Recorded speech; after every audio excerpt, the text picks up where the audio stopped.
네, 감사합니다. 우리 어린이들 그 예배 앞부분에 찬양 예배가 좀 없어서 아쉽죠? 네, 이제 조금만 더 아마 오늘 오후쯤에 정부에서 또 새로운 지침을 발표하겠다고 했는데 어느 정도까지 이제 좀 현장 예배가 더 가능해질지 모르겠습니다. 그렇게 되면 네, 찬양 예배는 우리가 조금 더 할 수 있는 길이 열리지 않을까 생각합니다.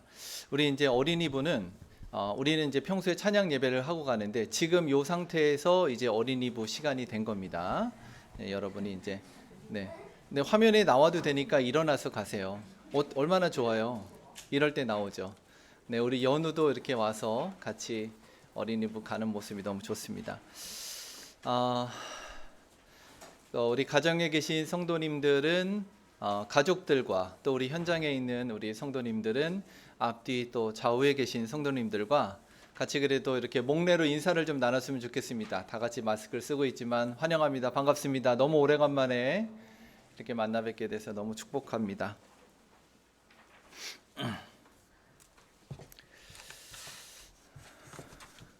오늘은 이제 우리가 또 하나님 말씀 계속 이어갈 텐데요. 오늘 고린도후서 마지막 시간이 되겠습니다. 아마 여러분이 이제 제가 만들어준 그 표를 보시면 세 번의 고린도후서 강해 설교 어떤 내용으로 진행되는지 알고 있을 것 같습니다. 오늘은 이제 첫 번째 복음을 위한 사도의 변호, 두 번째 구제를 위한 사도의 독려, 그리고 오늘 세 번째 분별을 위한 사도의 자랑에 대해서 함께 하나님 말씀 묵상할 텐데요. 고린도후서 오늘은 본문이 11장 1절부터 33절까지 전체입니다. 네, 오늘은 고린도후서 11장 전체 말씀을 가지고 부득불 자랑할진대라는 제목의 하나님 말씀을 증거할 텐데요. 11장 전체에 걸쳐서 오늘 사도가 전하고자 했던 메시지가 기록되어져 있기 때문에 본문을 좀 길게 잡았습니다. 우리는 30절 말씀 한 절만 다 같이 읽으시고 나머지 부분은 설교 가운데 나누도록 하겠습니다. 고린도후서 11장 30절 말씀입니다. 오늘 설교의 제목이 기록되어져 있기도 하죠. 다 같이 한 목소리로 봉독해 주시기 바라겠습니다. 30절입니다. 시작. 내가 부득불 자랑할진대 내가 약한 것을 자랑하리라. 아멘. 네, 오늘은 사도의 자랑을 좀 들어보겠습니다. 여러분, 이 사도의 자랑을 좀 이해하기 위해서 좀 배경을 설명하려고 하는데요. 16세기 그 무렵 16세기라 하면 이제 종교개혁과 르네상스가 한창 꽃피우던 유럽의 시기입니다. 많은 그 유럽의 국가들이 각자의 문화적 전통에 따라서 르네상스를 발전시켜 나갔는데요. 남부 유럽에 해당하는 이 이탈리아 지역입니다. 이탈리아 지역은 해안 지역이고 매우 좀 사람들이 어떤 즐거움과 이런 어떤 바다에서 누리는 것들을 좋아하는 사람들이에요. 그러다 보니까 종교 문제에 대해서 다소 냉소적으로 접근하는 특징이 있었습니다. 반면 중부 지역이었던 독일이라든지 프랑스 사람들은 좀 약간 분석적이에요. 언어 분석적. 독일 사람들이 좀 그렇지 않습니까? 그래서 어떤 성경을 연구할 때도 종교를 연구할 때도 성서를 깊이 파고드는 그런 식의 연구를 했습니다. 그런데 이제 북쪽에 해당되는 영국 위로부터 해당되는 지역 사람들은 어떤 방법을 선택했냐면 좀 대중적이고 해학적인 방법으로 즉 문학 소설을 통해서 종교의 상황을 비판하곤 했습니다. 대표적인 이런 북유럽의 인문주의 르네상스 학자가 누구냐면 에라스무스입니다. 이 에라스무스는 신학자이면서 인문학자였는데 당시 종교개혁과 르네상스 시기에 부패했던 카톨릭 교회의 실상을 풍자하는 소설, 아주 대표작이죠. 그의 소설 우신예찬을 출간했습니다. 여러분 여기서 잠깐 이제 우신예찬 이야기를 좀 해보려고 하는데요. 우신이 뭡니까? 어리석은 신입니다. 그러니까 어리석고 우매한 신을 찬양한다. 이거 풍자적인 겁니다. 여러분 진짜 우리가 믿는 예수 그리스도가 뭐 진짜 바보 예수가 아니죠. 풍자적으로 기독교가 믿는 신 예수 그리스도는 본래는 어리석음의 신이었는데 많은 사람들이 고린도 지역에 있었던 사람들뿐만 아니라 르네상스 시대에 얼마나 이런 인문학이 발달했겠어요? 그러니까 자기 지혜과 자기 생각이 높아지는 시대였죠. 그런 것들을 비꼬아서 했던 이야기입니다. 이 에라스무스가 지었던 우신 예찬에 따르면요, 예수님의 어리석음의 길을 따르는 것이야말로 생명의 근원이다. 그런데 당시 15세기, 16세기의 왕후들, 또 귀족들, 부자나 학자, 심지어는 이제 성직자들까지도 자기 스스로 현명하다고 생각하면서 스스로 지혜 있는 척하는 것이죠. 우신을 따르지 않는 거예요. 어리석은 신 예수를 따르지 않고 있는 그들이야말로 진짜 바보다, 이런 메시지를 담고 있고요. 이런 것을 딱딱하게 전달하지 않고 북부 유럽 사람들은 어떻게 전달했다고요? 좀 해학적으로 재미난 문학 소설을 가지고, 연극을 가지고 풍자해서 이야기했던 겁니다. 당연히 이 책이 출간되자마자 어떻게 됐을까요? 북부 유럽에서, 네덜란드 사람이에요, 이 사람은. 네덜란드 북부 지역에서 출간이 됐는데 온 유럽의 베스트셀러가 됩니다. 순식간에. 얼마나 재밌었겠어요. 그 당시 사회와 성직자들, 종교인들에 대한 그런 어리석음을 풍자했으니까요. 반대로 카톨릭 교회로부터는 금서 목록으로 지정을 받게 됐습니다. 자, 이제 이건 좀 뒷이야기입니다만, 사실 여러분은 종교개혁자라고 하면 칼빈이나 또 루터 같은 사람을 제일 많이 기억하겠지만, 전체적인 종교개혁의 흐름을 볼 때 이 에라스무스의 공로가 적지 않습니다. 왜냐하면 에라스무스가 좀 대중들에게 그 당시 어떤 종교적 관행에 대해서 풍자적으로 소설을 가지고 이런 접근을 하니까 사람들의 인식의 지평이 넓어지면서 좀 편안하게 그것들을 받아들였겠죠. 그런 가운데 루터나 칼빈이 이제 종교개혁이라고 하는 다소 급진적인 사상, 생각해 보세요. 여러분, 1000년 동안 지속되어져 왔던 교권을 무너뜨리는 것이 얼마나 어려웠겠어요. 급진적이죠. 그런 사상을 자연스럽게 또 빨리 받아들일 수 있도록 역할을 해주었던 것입니다. 그래서 저는 오늘 이 우신예찬처럼 좀 우스꽝스러워 보일지는 모르지만 바보 예수를 꼭 닮은 삶을 살았던 사람, 누구입니까? 고린도 후서를 우리에게 남겨준 사도 바울 이야기를 좀 하려고 합니다. 사도 바울이 이제 자기가 자랑을 하는데요, 이 자랑을 할 때 자기를 뭐라고 생각하냐면 나의 어리석음을 좀 용서해 달라라고 합니다. 이 어리석음이 우매함이에요.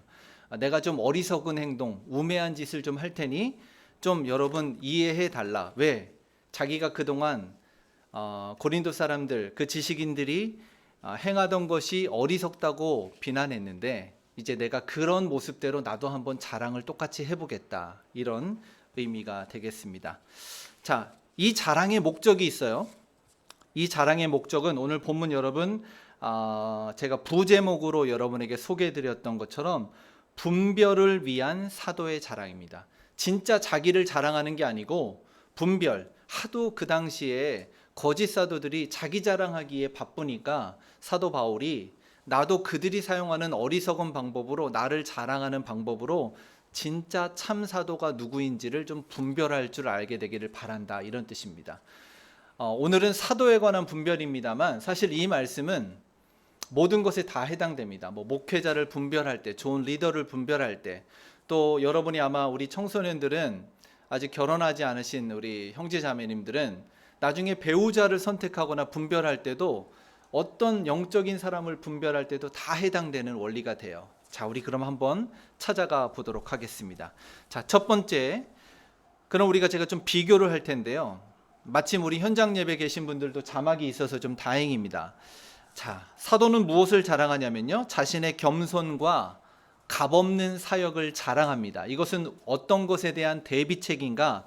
웅변술과 많은 사례비를 받았던 당시 고린도의 거짓 교사들과 대비해서 자신을 자랑한 것입니다. 여러분, 이제 본문 11장 5절부터 9절 말씀을 찾아가 보도록 하겠습니다. 자, 우리가 이제 11장 전체를 조금씩 나누어서 보겠습니다. 자, 11장 5절입니다. 여러분 준비되셨죠? 5절부터 읽겠습니다. 시작. 나는 지극히 크다는 사도들보다 부족한 것이 조금도 없는 줄로 생각하노라. 내가 비록 말에는 부족하나 지식에는 그렇지 아니하니 이것을 우리가 모든 사람 가운데서 모든 일로 너희에게 나타내었도다. 내가 너희를 높이려고 나를 낮추어 하나님의 복음을 값없이 너희에게 전함으로 죄를 지었느냐? 내가 너희를 섬기기 위하여 다른 여러 교회에서 비용을 받은 것은 탈취한 것이라.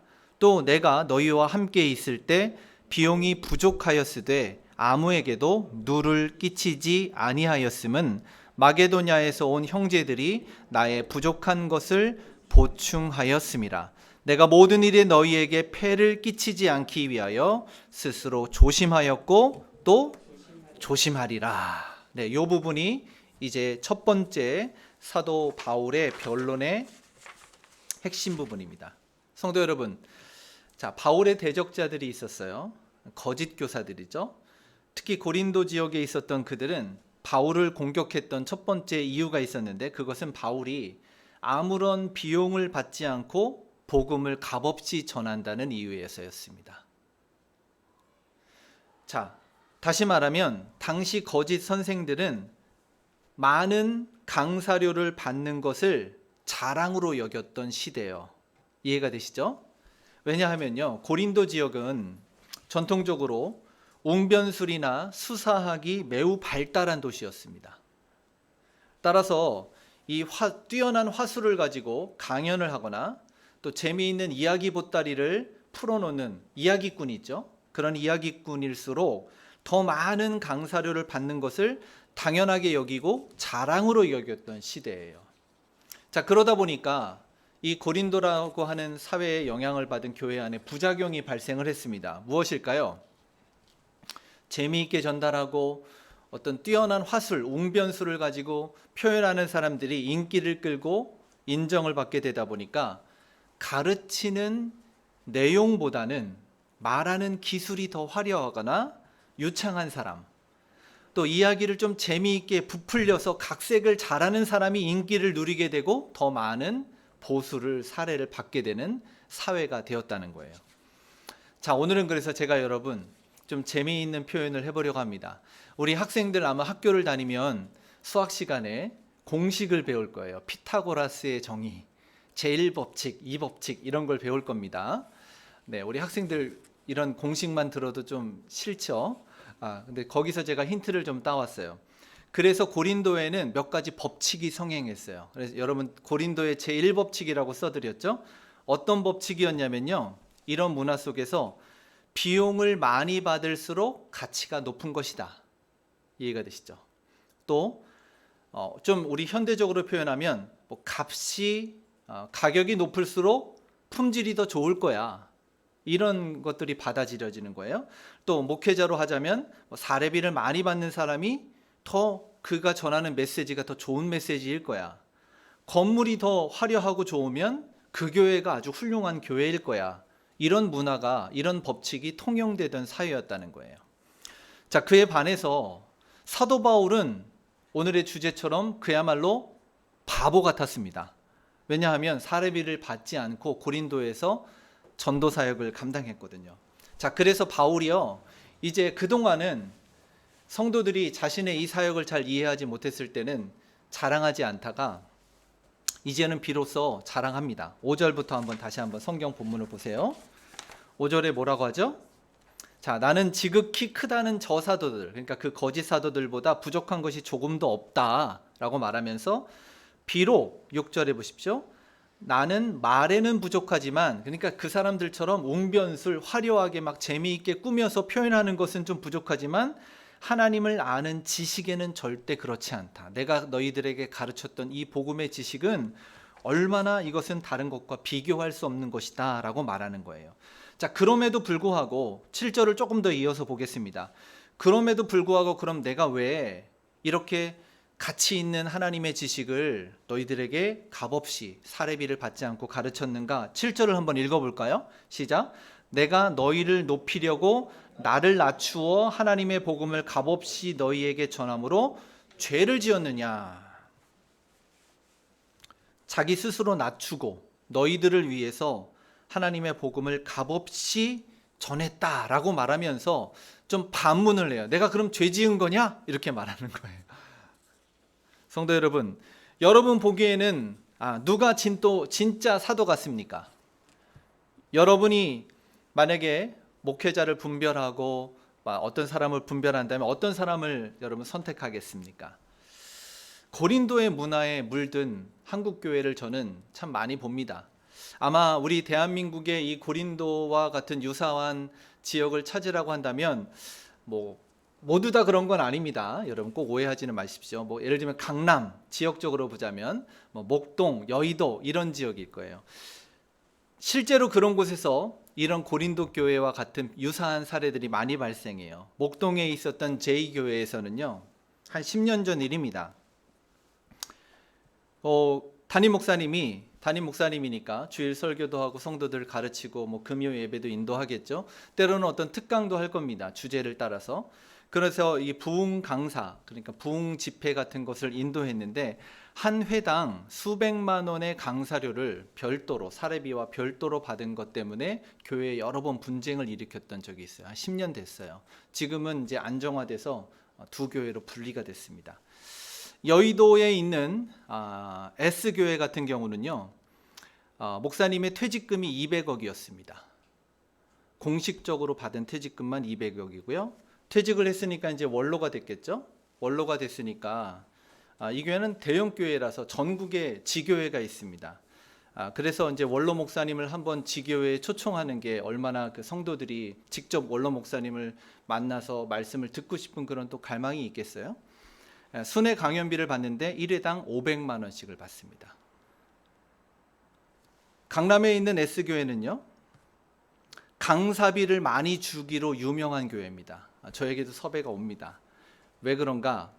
강남에 있는 S교회가 여러 가지 그 사회적 물의를 일으켰기 때문에 유명한 신학자나 목회자들을 초청해서 강단에 세워서 자신들이 교회에서 했던 것들을 지지하거나 옹호하는 발언과 설교를 해주면 저 신학교회, 저 정도 목회자가 저 교회에 가서 지지를 해줬다면 좀 믿을만하구나, 이런 어떤 신뢰를 얻지 않겠습니까?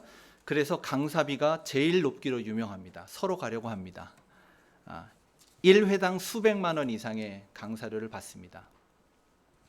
목동, 여의도, 강남, 저는 어떻게 보면 이런 곳이 고린도 성도들이 가지고 있었던 이 고린도 제1법칙에 물들어 있는 사람들이 아닐까라는 생각을 해봅니다.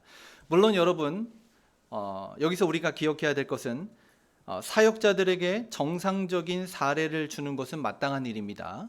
그것은 바울도 이미 고린도전서에서 가르친 바 있습니다. 그럼에도 불구하고 사도 바울이 고린도 교회에서 사례비를 받지 않았던 것은 무엇일까? 그 이유를 우리가 좀 생각을 해보려고 해요. 여러분 8절을 한번 보겠습니다. 8절, 우리가 7절 읽었잖아요. 8절입니다. 시작. 내가 너희를, 그러니까 고린도 교회의 너희를 섬기기 위해서 다른 여러 교회에서 비용을 받은 것은 탈취한 것이다, 이렇게 표현해요. 여러분, 고린도 교회에서는 고린도 교회 성도들이 아직 영적으로 미성숙했기 때문에 그들에게 연보와 헌금을 받지는 않았지만 다른 교회에서는 도움을 받고 있었어요. 그 교회가 어느 교회였다고 지난주에 배웠죠? 마게도냐 교회. 마게도냐 교회. 마게도냐 교회는 고린도 교회보다 더 늦게 신앙생활했어요. 고린도 교회의 영향을 받아서 그들도 하나님의 복음을 위해서 살아가겠다고 했는데 이제 순서가 역전됐다고 했잖아요. 성도 여러분, 저는 오늘날 보면은 여러분과 제가 좀 우리가 생각했으면 좋겠어요. 우리도 보면 학생들이나 여러분 아마 비싼 관람료를 내고 공연을 보러 간다, 음악회, 뮤지컬을 보러 가요. 좀 아마 요즘 몇십만 원 하죠, 좋은 표들은. 그런 표를 가는데 여러분 지각하시는 경우 있습니까? 여러분 늦게 도착했는데 저 늦게 도착했어요, 문 좀 열어주세요. 공연장에서 문 열어주던가요? 비싼 공연장일수록 그런 거 안 해줍니다. 오히려 무료로 해주는, 동네에서 해주는 이런 서비스 해주는 곳은 좀 늦게 도착해지면 문을 열어주고 할 것 같아요. 근데 우리는 정말 우리가 신앙 앞에서 내가 주님 앞에 값없이 드리는 이 예배가, 바울이 값없이 전달했던 그 복음을 그게 값없이 전했기 때문에 가치 없다고 여겼던 고린도 성도들처럼 혹시 우리는 정말 값비싼 비용을 지불하고 참석하는 공연, 값비싼 돈을 내고 듣는 강연에서는 숙제 해오라고 하면 숙제 다 해가죠. 학점도 받아야 되고 자격증도 받아야 되니까요. 그렇지만 하나님의 말씀을 배울 때는 우리가 소홀하지 않는가? 이것이 우리에게 혹시 물들어 있는 고린도의 제1법칙은 아닌가 생각을 해보게 되는 것입니다. 바울은 그런 어떤 부작용이 있을 걸 알면서도 그럼에도 불구하고 성도들에게 폐를 끼치지 않기 위해서, 다시 말하면 아까도 말한 것처럼 고린도 성도들이 아직 미성숙했기 때문에 혹시라도 재정 문제 때문에 신앙의 걸림돌이 되지 않을까 또 조심하겠다고 반복적으로 말하고 있는 것을 보게 됩니다.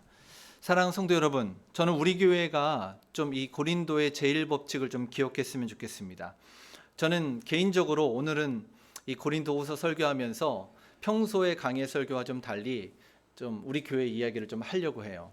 우리 교회는요, 여기 보면 지극히 크다는 사도들보다 부족한 것이 조금도 없다, 이렇게 바울도 막 자기 자랑을 했잖아요. 그게 어리석은 걸 알면서도 저도 좀 부득불 오늘 설교처럼 이야기합니다. 우리 교회는 지극히 크다고 자랑하는 교회들보다 부족한 것이 없다고 저는 확신합니다. 여러분, 다만 여러 사람들이 함께 교회를 이루어가기 위해서 사역자가 그리고 먼저 신앙생활한 성도들이 함께 지금 짐을 지고 있기 때문에 나중에 오신 분들이 이 교회에서 이렇게 값없이 하나님의 복음을 듣고 또 가르침을 받을 수 있다는 사실에 여러분이 감사하시고, 이제 저와 여러분도 이제 바울이 지난주에 이렇게 바울의 진심을 알게 된 고린도 성도들에게 너희들도 마게도냐 교회 성도들과 같이 연보에 참여해라 이렇게 가르쳤잖아요. 이제 여러분도 교회를 세워나가는 일에 또 동참하는 그런 축복이 있게 되기를 바라겠습니다. 두 번째로요, 고린도 제2법칙이라고 할 수 있고, 바울이 무엇을 자랑했냐면 자신의 실패와 연약함을 자랑했습니다. 그러면 이것은 왜 이런 자랑을 했을까요? 반대로 말하면 고린도에 있는 거짓 교사들은 어떤 좀 카리스마적인 행위, 어떤 강력한 리더십, 이런 것들을 자랑했거든요. 자, 그 본문은 우리 11장 16절부터 20절의 말씀을 통해서 잠깐 묵상해 보도록 하겠습니다. 자, 11장 16절부터 20절인데요. 네. 18절, 19절, 20절만 읽어보겠습니다. 자, 또 바울이 자랑합니다. 시작. 자, 여러 사람들이 육신에 따라서 자랑하니, 그러니까 너희 고린도 사람들이, 세상 사람들이 육신에 따라서 자랑하니 나도 자랑하겠다라고 말하면서 너희는 지혜로운 자로서 어리석은 자들을 기쁘게 용납하는구나. 누가 너희를 종으로 삼거나 잡아먹거나 빼앗거나 스스로 높이거나 뺨을 칠지라도 너희가 용납하는도다. 여러분, 고린도 성도들 두 번째 보시면요, 거짓 교사들을 지금 표현해 주는 부분이에요. 거짓 교사들이 어떤 행동을 했냐면, 여러분 19절과 20절을 보면 어떤 장면이 좀 떠오르세요?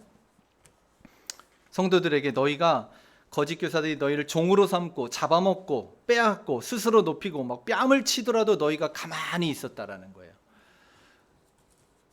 이 장면을 보면서 저는 권위적인 사람과 민주적인 리더를 대하는 사람들의 이중적인 태도, 우리가 고린도의 제1법칙에서는 값이 높으면 가치가 있을 거라고 생각하는 그런 착각에 빠진다고 했죠. 이번에는 권위적이고 강하고 힘으로 누르고 이런 사람과 민주적인 사람을 대하는 우리의 태도를 좀 돌아보려고 해요.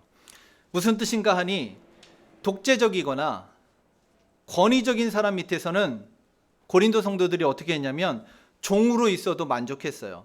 막 그들이 잡아먹으려고 하고 빼앗고 심지어는 뺨을 치고 이거 학대하거나 뭔가 좀 나쁜 행위를 했다는 거잖아요. 그것을 오히려 강력한 지도력이다. 아, 저 사람은 카리스마가 있어. 이렇게 받아들였다는 거예요. 그걸 용납했다는 거예요. 강하게 나오는 사람 앞에서는 머리를 조아리면서 침묵했다는 뜻입니다.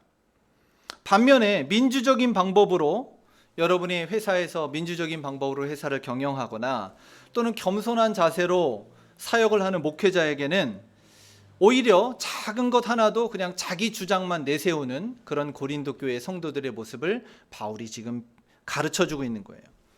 여러분 실제로 한번 우리의 모습도 떠올려 볼까요? 현대의 우리의 모습도 주변을 보면 좀 유순하거나 편안한 대상 또 익숙한 사람에게는 좀 우리가 가볍게 대하는 경향이 있는 것 같죠? 실제로 그런 것 같습니다. 고린도 성도들이 그랬던 거예요. 예를 들면 우리 부모님이 여러분 부모님이 제가 지난주에 그러더라고요. 실제로 그래요. 여러분 우리 특별히 자녀들에게 권면해요. 여러분 부모들이 늘 항상 같이 가까이 있고 나에게 편안하게 대해주지만 그런 편안한 대상이라고 해서 부모님에게 그 권위를 무시하거나 함부로 대하지 않게 되기를 축복합니다. 밖에 나가면 다른 사람들에게는 뭐 밖에 선생님을 만나고 또 가게에서 어떤 다른 직장 가게에서 일하시는 분을 만날 땐 공손한데 우리 부모님한테는 공손하지 못하다면 이것은 잘못된 거예요. 고린도의 제2법칙이 우리 안에 은근히 들어와 있는 거예요. 성도 여러분, 저는 이 바울의 모습을 통해서 바울의 모습을 그 거짓 교사들은 우유부단하다고 비난했거든요. 야, 좀 강하게 좀 때리고 뺨을 치고 막 이렇게 해서 성도들을 이끌어가면 되지라고 말했는데 성도 여러분, 그러나 바울은 말해요. 그것은 우유부단한 것이 아니라 성도들을 사랑했기 때문이다. 배려였다고 말해요. 아멘. 예. 저는 사도 바울의 고백처럼 정말 작은 것 하나도 어떻게 하면 어떤 한 사람이라도 실족하지 않게 하기 위해서 함께 배려하고 경솔히 하지 않는 그런 목회자의 마음, 이 사도야말로 진짜 사도가 아니겠습니까?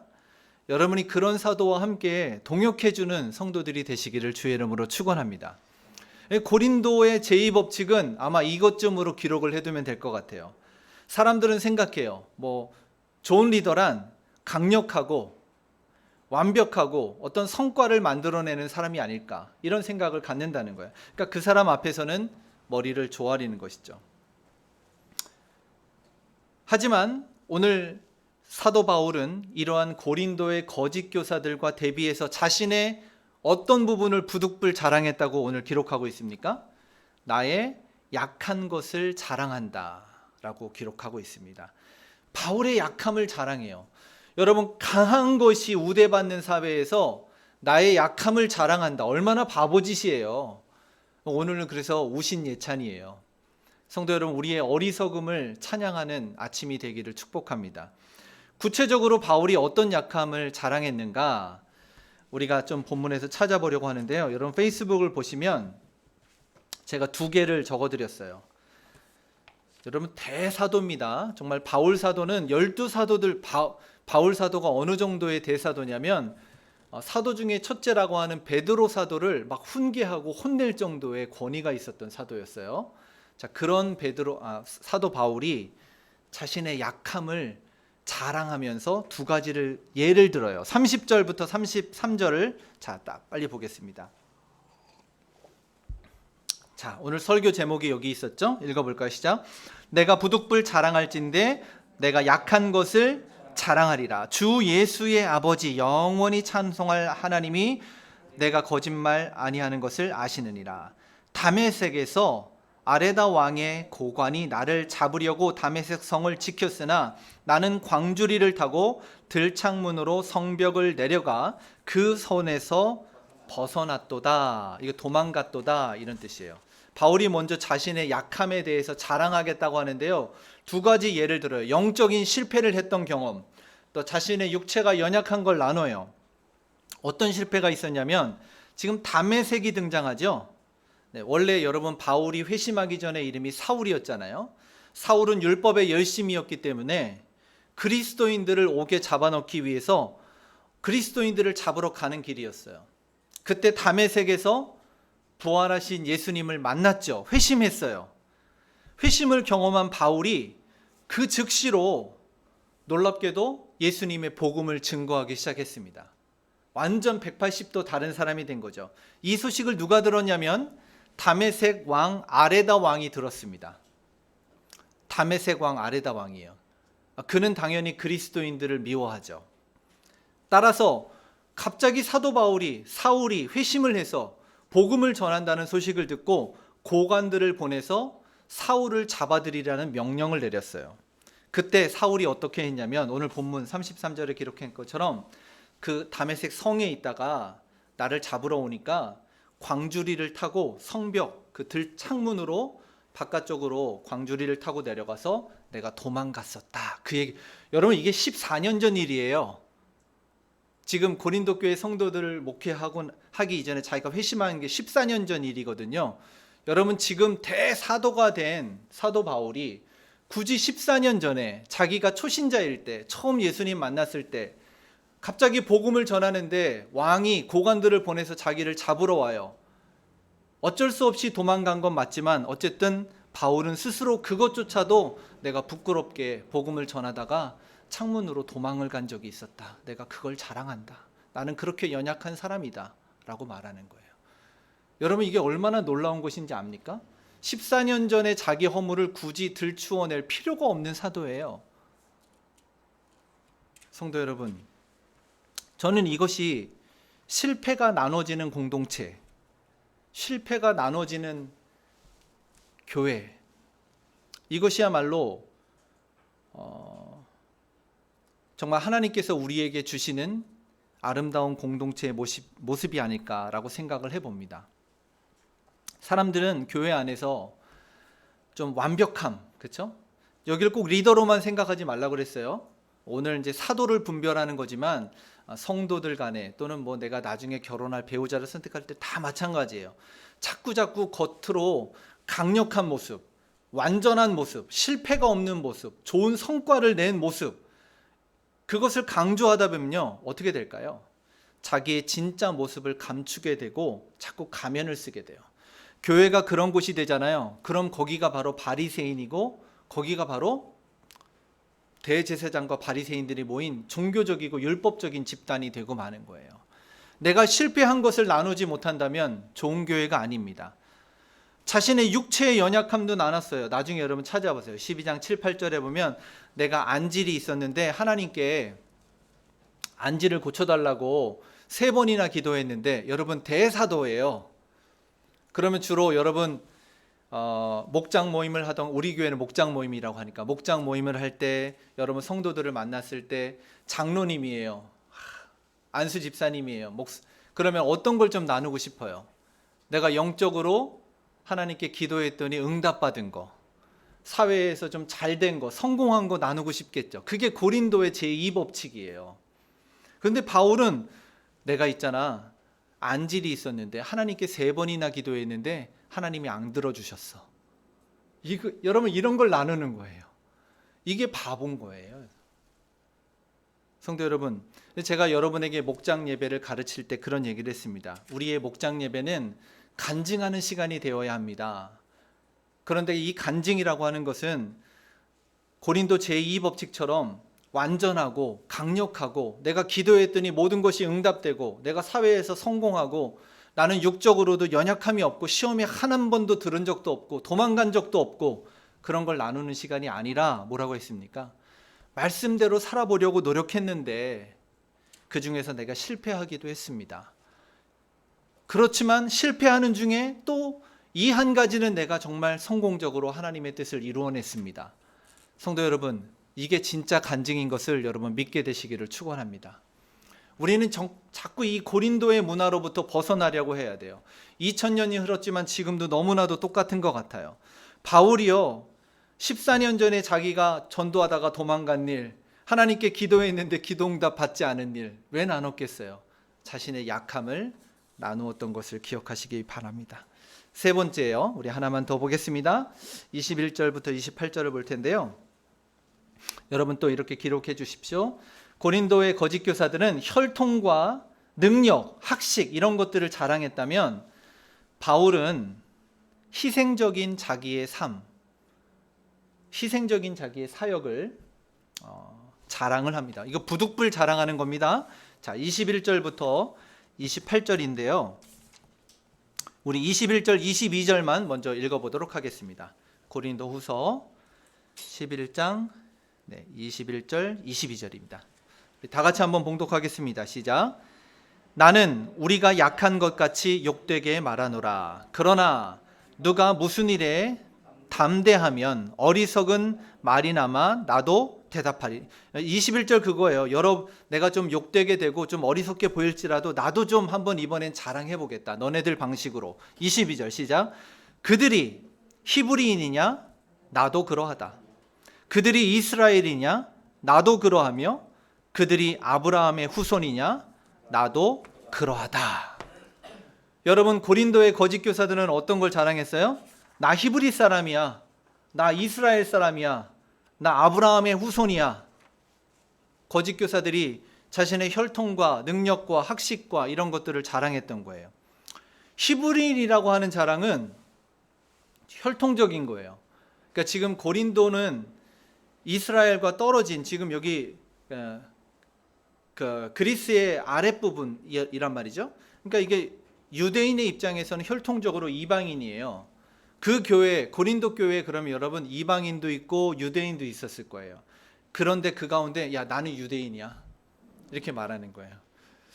뭐 적절한 적용이 될지 모르지만 우리나라는 좀 단일 민족이라고 하는 그런 우월 의식이 좀 많아요. 근데 여러분, 진짜 이제 앞으로는 우리 자녀들이 살아갈 시대는 다문화 사회가 된다는 것을 누구나 다 인정합니다. 근데 우리는 자칫하면 이게 단일 민족에 너무 우리 혈통을 강조하다 보면 어떻게 되죠? 네, 우리와 똑같은 하나님께서 창조하신 피조 세계의 피조물인 다른 인종들을 다소 홀대하는 경향이 생겨날 수 있는 거예요. 유대인들은 나 히브리인이야, 이 말은 나 대한민국 사람이야 이런 정도의 표현이 아니라 나 히브리인이니까 너희들과는 차원이 달라, 이 얘기를 하고 싶은 거예요. 그게 자기 자랑이에요. 나 이스라엘 사람이야, 이건 뭘까요, 여러분? 나 기독교인이야. 나 선민 사상이죠. 난 하나님께 택함 받은 사람이야. 아브라함의 후손이다. 오늘날 아마 나는 목사님 가정에서 태어났어. 나는 3대째 목사님 가정이야. 이런 말 하는 사람들 있죠. 나 아브라함의 후손이다, 이런 말 하는 거예요. 그래서 여러분, 고린도의 제3법칙을 이렇게 기록을 해두세요. 제1법칙 기억나시죠? 제1법칙. 고린도 사람들 뭘 자랑했어요? 가치가 높거나 비용이 많이 들어가면 그것이 훌륭한 것이라고 생각했어요. 두 번째는 뭐였습니까? 강력하고 어떤 힘 있게 앞에서 끌어가고 성과를 내는 리더가 좋은 리더다 생각했어요.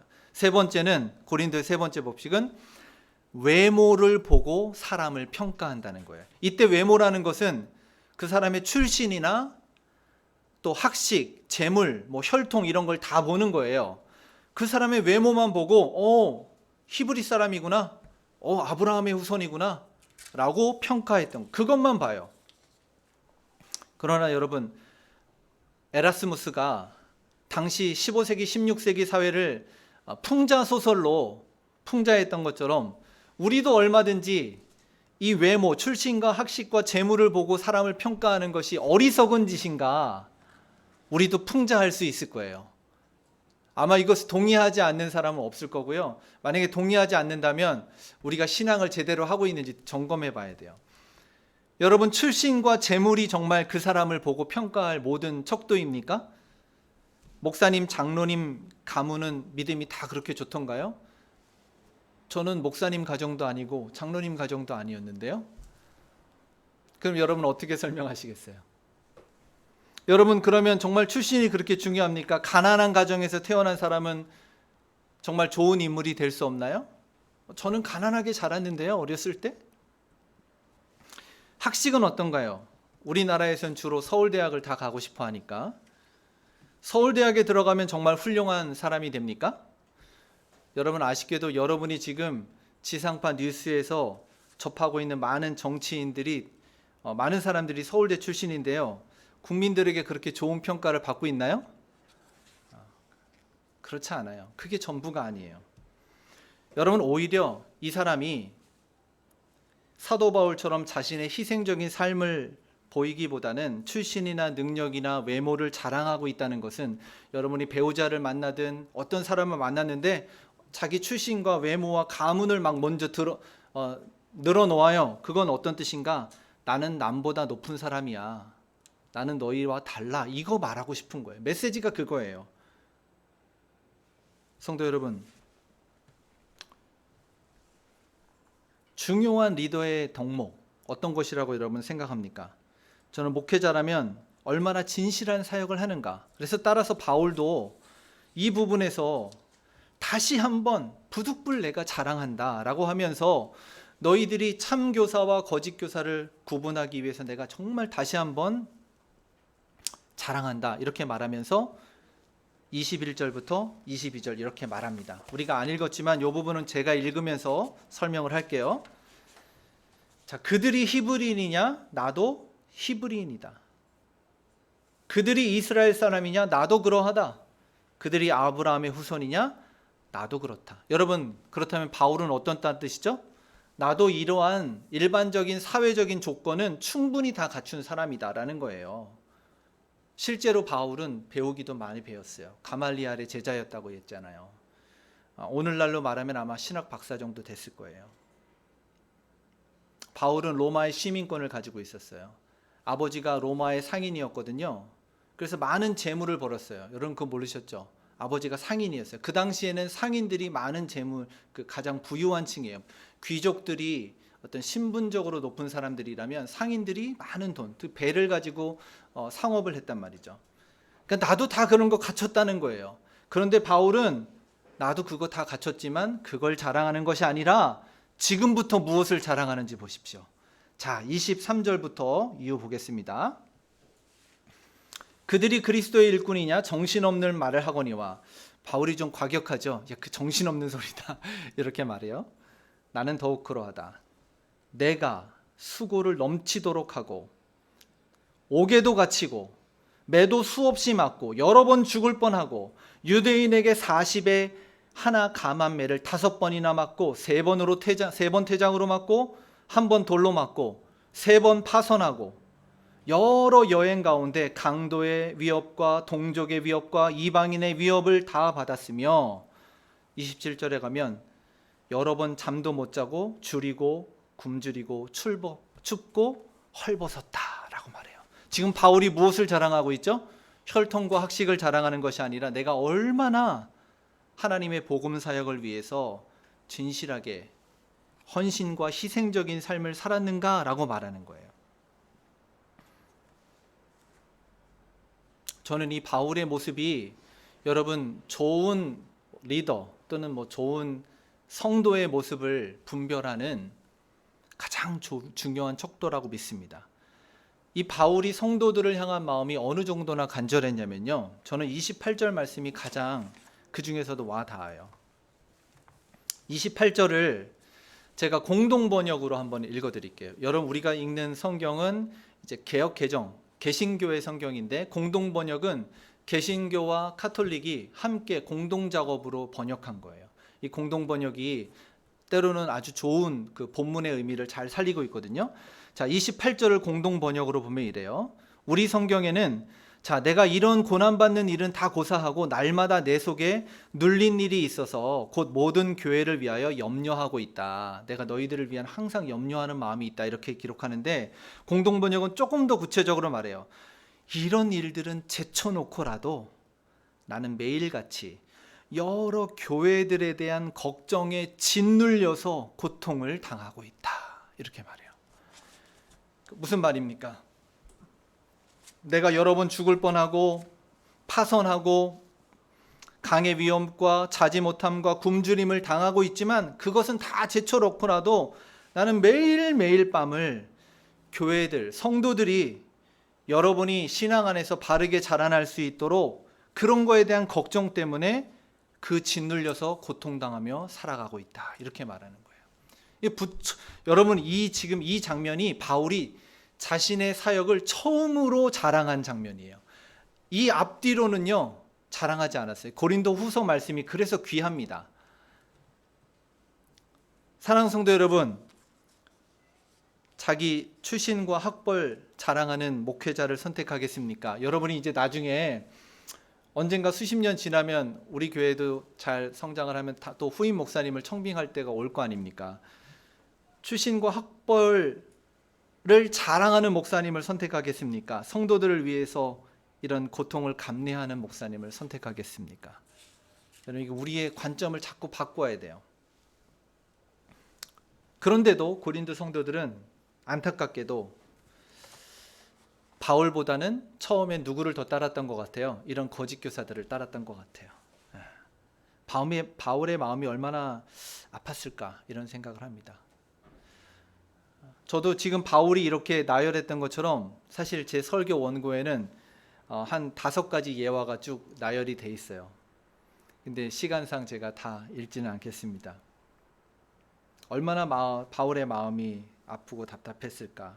정말 성도들의 그 상황을 위해서 자신의 삶을 살았던 것을 이해하지 못하고 오히려 자기 자랑하는 교사들을 따라갔을 때, 성도 여러분, 저는 이 바울뿐만 아니라 오늘날 살아가는, 또 저도 물론 열심히 저와 여러분 교회를 위해서 하나님 앞에 사역하지만 좀 제가 떠오르는 몇 장면이 있습니다. 그 중에 제일 많이 떠오르는 사람들은 정말 이름도 없이 빛도 없이 오지 선교지라든지 아니면 정말 장애인들, 환우들, 또 노숙자들, 외국인들, 나그네와 같은 사람들을 돌보는 많은 사역자들이 있어요. 저는 그분들의 희생적인 사역, 그들이 그 사역을 누구에게도 자랑한 적이 없죠. 아마 우리가 물어보지 않으면 모를 거예요. 근데 저는 많이 알아요. 저도 그런 삶을 살았고, 제가 한 대형교회에 학회 때문에 참석을 했는데요, 겉모습만 보고 사람들이 판단을 해요. 근데 저는 이렇게 정말 사회 음지에서 보이지 않는 곳에서 하나님의 일을 하는 사람들이 감히 말하건대 저기 대형 교회 목사님들보다 천국에서는 더 빛나지 않을까, 이런 생각을 해봅니다. 오늘 설교를 마치면서 한 예화를 소개하고 싶습니다. 여러분, 송해 선생님 알죠? 전국 하면은 나오는 거 있잖아요. 송해 선생님. 송민석 씨가 쓴 송해 선생 평전이 있어요. 송해 선생님이 1974년부터 1988년까지 14년 동안 교통방송에서 하는 가로수를 누비며라고 하는 그 방송을 진행했다고 합니다.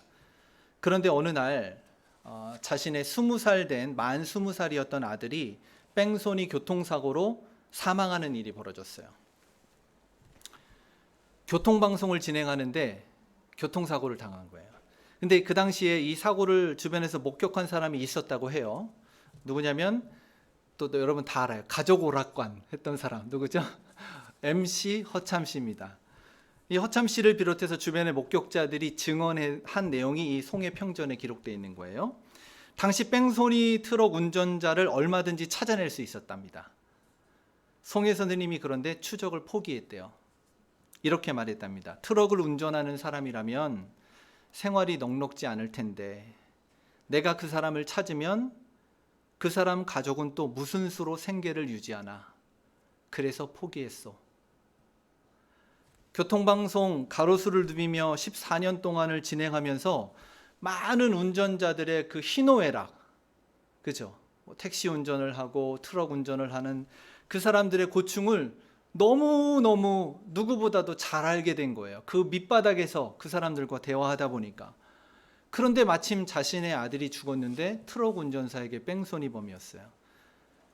그래서 선생은 결국 아들을 치었던 뺑소니범을 찾는 것을 포기했습니다. 그래서 그 당시에요, 전국에 있는 트럭 기사들, 택시 운전기사들이 다 조문하러 왔다고 하더라고요. 결국 선생은 이제 아들을 잃고 이제 교통방송은 하차를 합니다. 그 사건 때문에 더 이상 교통방송을 하기 어려울 것 같다. 그렇게 하차한 지 얼마 지나지 않아서 우리가 잘 알고 있는 전국 노래자랑의 PD였던 PD가 사회를 맡아달라고 부탁을 했대요.